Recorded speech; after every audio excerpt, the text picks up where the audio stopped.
கர்மா சமநிலையாகணும். மனுஷனுடைய கர்மாக்கள் பேலன்ஸ் ஆகணும்.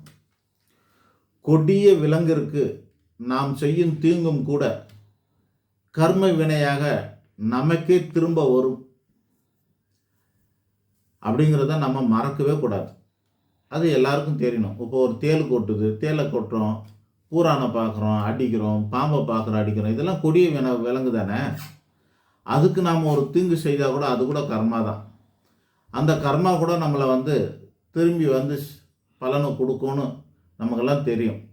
ஆனாலும் சுயநலம்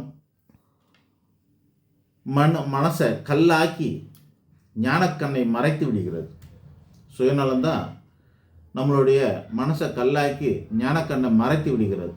அதனால் அப்பாவி மனிதருக்கும் உத்தமமான மனிதருக்கும் அவங்களுக்கு கூட அப்பாவி மனிதருக்கும் உத்தமமான மனிதருக்கும் கூட தீங்கு செய்யும் பாவத்தை செய்கிறோம். தீங்கு செய்து பாவத்தை சேர்க்கிறோம். இப்பாவங்களில் இருந்து மீள ஒரே ஒரு வழிதான் இருக்கு. அதுதான் எந்த விதத்தில் தீங்கு செய்தோமோ அவ்விதத்திலே அவர்களுக்கே அல்லது அது மாதிரி பாதிக்கப்பட்ட அவசியமானவர்களுக்கு அதே விதமான நன்மையை செய்தெல்லாம் அந்த பாவத்துக்கு விமோசனமாகும். உதாரணத்துக்கு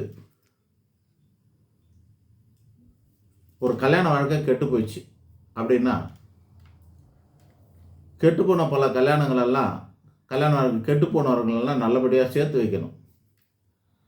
சில மனிதர் குடும்பத்தில் இருப்பாங்க, நல்ல குடும்பத்தெல்லாம் பிரிச்சுருவாங்க. புருஷன் பொண்டாட்டிக்குள்ளே சண்டை வர மாதிரி எதையாவது பேசி விட்டுருவாங்க.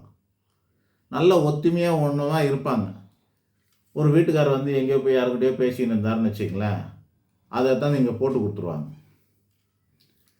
அவர் தப்பாகவே இருந்தவராக கூட இருந்துட்டு போட்டோம்.